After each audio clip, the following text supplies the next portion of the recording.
Halo teman-teman, Assalamualaikum warahmatullahi wabarakatuh.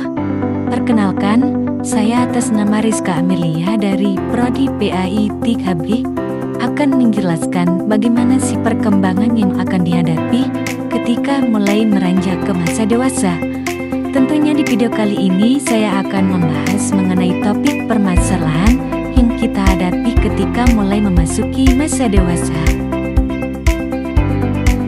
Pada masa dewasa awal, tentunya teman-teman dapat melihat perubahan perkembangan fisik pada seseorang, yang dimana seseorang tersebut akan memasuki masa puncak atau sedang berada dalam keadaan kondisi yang prima.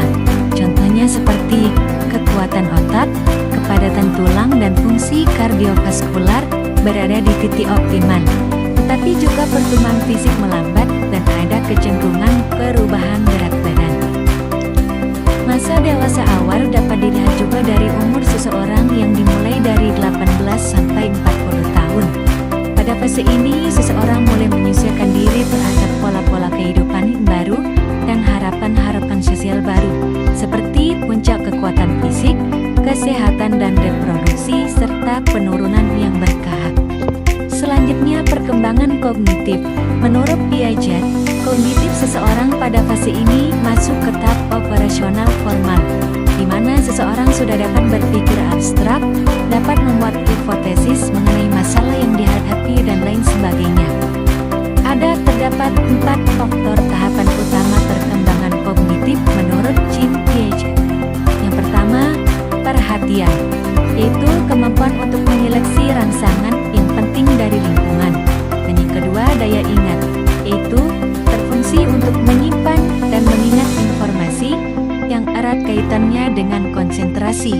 Dan yang ketiga, kemampuan berbahasa, yaitu berfungsi untuk keterampilan merangkai kata untuk berkomunikasi secara efektif. Dan yang terakhir, kemampuan untuk merencanakan, mengatur, dan merealisasikan tujuan.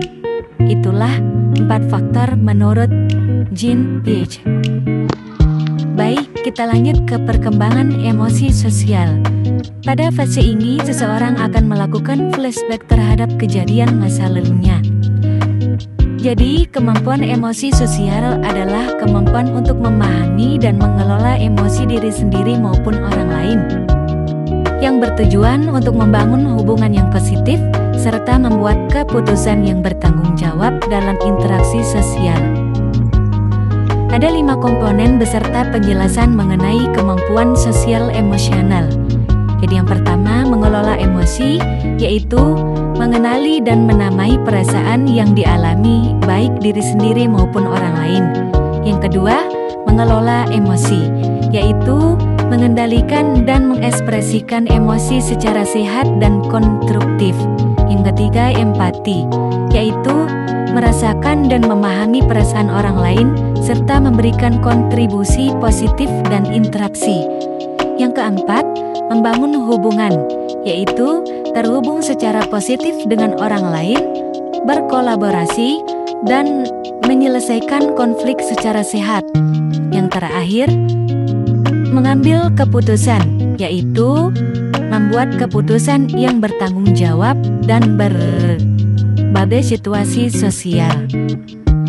Selain dari perkembangan emosi sosial, ada juga yang dinamakan dengan penurunan fungsi indera penglihatan dan pendengaran. Dan selain dari penurunan fungsi indera penglihatan dan pendengaran, ada juga yang dinamakan dengan perubahan kemampuan fisik yang terjadi seperti badan yang membungkuk, rambut yang memutih, dan kulit yang mulai keriput.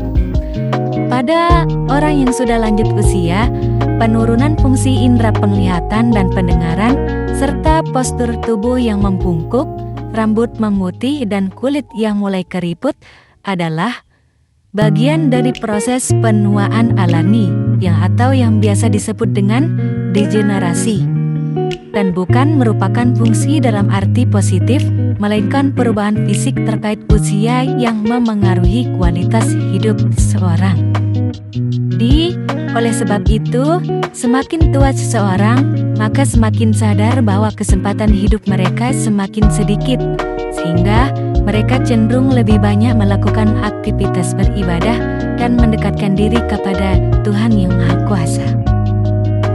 Demikian materi yang dapat saya sampaikan mengenai pokok pembahasan masa dewasa. Bila ada kesalahan dan kekurangan mohon dimaafkan, karena saya masih berada di tahap sedang belajar. Wabillahi taufiq wal hidayah. Wassalamualaikum warahmatullahi wabarakatuh.